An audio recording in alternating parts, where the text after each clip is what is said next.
ओम शांति। भारत को रोकना चाहती हैं अदृश्य शक्तियाँ।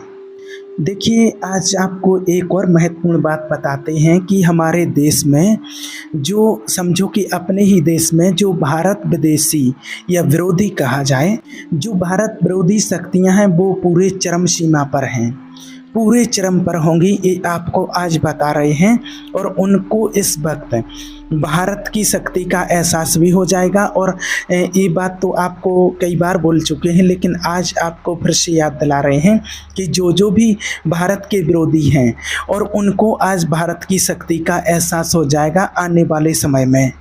और भारत के विरोध में बहुत ज़्यादा जो उछल रहे हैं ना, जो कूद रहे हैं, उनको समय आने पर भारत की शक्ति का एहसास हो जाएगा कि भारत कितना शक्तिशाली देश है, जिसमें सबसे पहले होगा पाकिस्तान, बांग्लादेश है, नेपाल है, श्रीलंका, ये सब उसमें शामिल हैं। और अभी कुछ समय पहले आपने श्रीलंका की हालत तो सबने देखी होगी, न्यूज़ पर सबने सुना होगा। अब पता नहीं कि आपको कितना पता है उसके बारे में। जो श्रीलंका में जो खाने वाला नमक है उस तक के भी लाले पड़ गए थे। 200 रुपये किलो तक का आसपास का नमक बिक चुका है। वहाँ का सारा नमक बह गया था जो उन्होंने रिजर्व करके रखा था, और इंडिया ने नमक की मदद भेजी है वहाँ पर। सोचिए, बड़ी कमाल की बात है कि जो नमक प्रोड्यूस करने वाले कंट्रीज़ हैं, तो ये सारा गेम ही चेंज हो रहा है और फिर से भारत माँ की जय जयकार होगी। कोई कितना भी मर्जी कुछ कर ले, कितना भी मर्जी कुछ कर ले, लेकिन भारत बहुत हमारा शक्तिशाली देश है। भारत हमारा सनातनी देश है और भारत एक बार फिर बहुत जल्दी विश्व गुरु बनेगा। चाहे कोई कितने भी इसके पीछे टांग खींच ले, कोई कितने भी परेशान कर लें, उपद्रव मचा लें, कुछ भी कर लें, लेकिन भारत की जो शक्ति है, जो पावर है, वो किसी को हरा नहीं सकती है। मतलब कि कोई भी शक्ति भारत देश को हरा नहीं सकती है, चाहे कितना भी कोई शक्तिशाली हो। भारत की सनातनी शक्ति के सामने कोई भी शक्ति टिक नहीं पाएगी। लेकिन बस एक विशेष बात ध्यान रखने वाली ये है कि हमारे भारत देश को और दूसरे देश नुकसान पहुंचाने की तो बहुत कोशिश करेंगे और कर भी रहे हैं, और आज उसका रिजल्ट भी आप लोग सभी देख रहे हैं कि नुकसान पहुंचाने की कोशिश कर रहे हैं, लेकिन वो नुकसान पहुंचा नहीं पा रहे हैं। लेकिन भारत को नुकसान कहाँ से होगा? भारत को नुकसान कहीं और से नहीं होगा, अपने ही देशों से होगा, अपने ही किसी न किसी राज्य से होगा। जैसे महाराष्ट्र है, बिहार है, यूपी है, पंजाब है। यहाँ कहीं छात्र आंदोलन होंगे, कहीं किसान आंदोलन होंगे, कहीं जातियों के बीच में लड़ाई होगी, कहीं कुछ होगा, कहीं कुछ होगा, और इसके बहुत ज़्यादा चांसेस हैं। और बस जहाँ भारत देश को कहीं से भी अगर नुकसान होगा तो वो इन्हीं जगहों से नुकसान होगा। और आज जितना भी नुकसान हुआ है, तो आज भारत में कहीं कोई आंदोलन हो रहा है, कहीं कोई आंदोलन हो रहा है, और दूसरे कई ऐसे देश हैं जैसे चाइना है, और भी ऐसे कुछ देश हैं जहाँ पर एक ही सत्ता, एक ही राज्य चलता है, लेकिन भारत में कहीं ना कहीं आंदोलन चलता ही रहता है, और किन्हीं देशों में ऐसा आंदोलन नहीं होता है। तो ये भारत के लोग ही भारत को कहीं ना कहीं से नुकसान पहुँचाने की कोशिश करेंगे, और हमारा नुकसान जो है वो बाहर से कम होगा। बाहर से तो नुकसान होने के बहुत कम चांसेस होंगे, लेकिन भारत को जो नुकसान होगा वो अंदर से ही नुकसान होगा। इसलिए आपको विशेष कार्य ये कहना है कि सभी आत्माओं से प्रार्थना करनी, सभी आत्माओं के निमित्त परमात्मा से दुआ करनी है, भगवान से प्रार्थना करनी है कि उन सभी आत्माओं को, भारत देश की सभी आत्माओं को, सभी लोगों को सद्बुद्धि दे, और ईश्वर की कृपा से जो समय है, जो ऐसा कठिन समय आता है, वो समय बदले, वो समय निकल जाए, वो समय बेहतरीन हो और किसी का भी नुकसान ना हो। सभी के लिए ये हमें प्रार्थना करनी है, ईश्वर से दुआएं करनी है, और हमें मनसा सेवा सकाश देनी है। सभी आत्माओं को दिल से दुआएं देनी है, सुबह शाम मेडिटेशन करते हुए सभी को दुआएं देनी है कि सबकी बुद्धि ऐसी हो जाए जो किसी को कोई नुकसान पहुंचाने का भी ना सोचे, किसी भी तरह से किसी को कोई नुकसान ना पहुंचा सके, ऐसी सबकी बुद्धि हो जाए। आपस में हिल मिल के रहें, भाईचारे का सबके प्रति व्यवहार हो, किसी से भी कोई घृणा ना हो, किसी से कोई नफ़रत ना हो, और नफ़रत की आग हमारे भारत देश में आपस में ना पनपे। इसके लिए हमें विशेष करके ख़ास तौर पर हमें विशेष दुआएं, मेडिटेशन और मनसा सेवा की ये सेवा सभी के लिए करनी है। हैं, जो जागरूक आत्माएं हैं, जो इस चीज़ को समझते हैं, जो आध्यात्मिकता से जुड़े हुए हैं, उन सभी को ये कार्य करना है, ये सेवा करनी है अपने लिए, अपने परिवार के लिए, अपनी समाज के लिए और अपने देश के लिए। ये सेवा आपको ज़रूर करनी है, क्योंकि देखिए जब किसी का भी नुकसान होता है अपने देश में, आपका हमारा किसी का भी नुकसान होता है, तो कहीं ना कहीं किसी न किसी प्रकार से इसमें सबको स्ट्रगल करना ही पड़ता है। इसलिए ईश्वर से प्रार्थना करें, भगवान से दुआ मांगें कि प्रभु कृपा करें सबके ऊपर, आपकी कृपा से और आपके ज्ञान मार्ग से जो सभी लोग हैं वो सही दिशा में जा सकें, अपना सही रास्ता चुन सकें। और अभी जो चीज़ें खराब हो रही हैं, जो ऐसा समय आ रहा है, जो उथल पुथल वाला समय आ रहा है, तो सभी को ये कार्य करना है कि भगवान उन सभी को सद्बुद्धि दे और कोई भी ऐसा कदम ना उठाएं जिससे हमारे देश का कोई नुकसान हो सके, और हमारा जो भी भारतवासी है, सभी भारतवासी देशवासी हमारे सफल हो सकें, उनके लिए सद्बुद्धि मिले।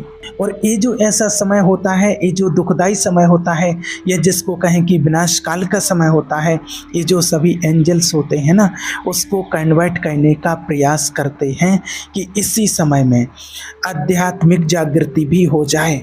और ये आपको बार बार बोलते हैं, और ये एंजल्स भी चाहते हैं कि इसी समय में जागृति हो जाए, आध्यात्मिक की जागृति हो जाए और इसी में सबका कल्याण हो जाए, ऐसा कुछ चमत्कार हो जाए। और ये जो सारी एंजलिक्स पावर है, जो आध्यात्मिक जागृति के बारे में आपको पहले भी बताया था कि स्पिरिचुअल अवेकनिंग के लिए पूरा प्रयास चल रहा है इसी समय का। और इसी समय का अभी वो समय है जो हम श्री शिव बाबा भी बोलते हैं कि वह समय आने वाला है प्रत्यक्षता का।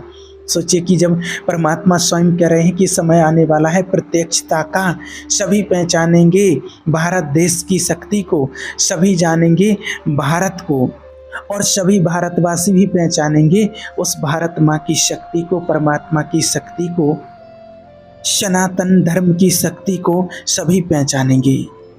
जब प्रत्यक्षता का नगाड़ा बजेगा, जब भगवान प्रत्यक्ष होंगे, जब ईश्वर की शक्ति, भारत देश की शक्ति प्रत्यक्ष होगी, तो वो समय बहुत नज़दीक है और वो समय आ गया है। और समझो कि संसार की, विश्व की सभी शक्तियाँ, अदृश्य शक्तियाँ ऐसे समय को बदलने का पूरा प्रयास कर रहे हैं कि ऐसे ही समय में आध्यात्मिक जागृति हो जाए। और ऐसा जब विनाश काल का समय आता है तो उसमें अनेक आत्माओं की मुक्ति होती है। हिमालय की कंदराओं में, गुफाओं में बैठे योगी, महातपस्वी, ऋषि मुनि ये भरसक प्रयास कर रहे हैं। और गुप्त रूप से अगर देखा जाए तो जो भी जिनके शिष्य होते हैं, जो गुरु होते हैं, तो वो उनको तैयार करते हैं इस चीज़ के लिए कि आने वाले समय के लिए हमें कैसे सामना करना है और उसमें हमें क्या क्या तैयारी करनी है। तो उसके लिए भी मीटिंग्स उनकी चलती रहती है गुप्त रूप से।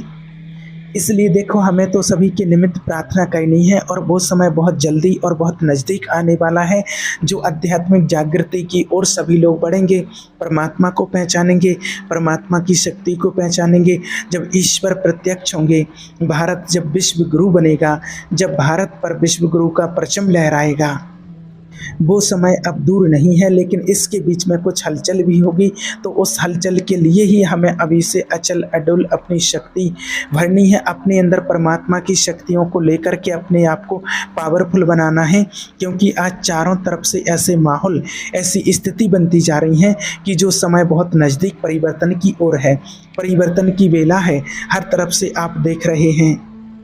तो ऐसे समय में हमें अपने आप को संभालने के लिए और हमें परमात्मा से वो शक्ति प्राप्त करनी है जो हम आने वाले समय में दूसरों की भी संभाल कर सकें। क्योंकि आज हम देख रहे हैं कि अचानक कुछ भी हो जाता है, इसका कोई भरोसा नहीं होता है। और ये हमें सिर्फ इशारे हैं, ये एंजल्स इशारा देते हैं हमें, और इन्हीं से हमें समझना चाहिए। चाहे कोई प्राकृतिक आपदा हो, चाहे कोई आगजनिक आपदा हो, आजकल अचानक कुछ भी हो जाता है, या परिवारों में गृह युद्ध हो, या पति पत्नी के जो केस आजकल चल रहे हैं, या आज देख रहे हैं कि अहमदाबाद में जैसे प्लेन क्रैश हुआ, तो कुछ ना कुछ कहीं ना कहीं से किसी किसी न किसी प्रकार से ये एंजल्स हमें ये मैसेज देने वाले हैं कि समय बहुत नज़दीक है। अपने आप को संभालिए, व्यर्थ में अपना समय बर्बाद मत कीजिए। अब समय है अपने आप में शक्तिशाली पावरफुल बनने का, भगवान का ध्यान करने का और सत्य के मार्ग को पहचानने का, सत्य के मार्ग पर चलने का, ईश्वर के डायरेक्शन पर चलने का और ईश्वर का हाथ पकड़ करके और ऐसे भयानक समय में आगे बढ़ने का। क्योंकि आने वाले समय में तो और क्या क्या सीन हमें देखने को मिलेंगे, एक कह नहीं सकते हैं। इसलिए एक कार्य विशेष करना है कि सभी भारत को ब्लेसिंग दे रहे हैं, दुआएं दे रहे हैं, सभी अदृश्य शक्तियां भारत की मदद कर रही हैं। तो हम सभी को भी भारत देश की, हमारे देश के हर एक नागरिक की और पूरे विश्व की हमें दिल से दुआएं दे करके उनकी मदद करनी है, मनसा सेवा करनी है।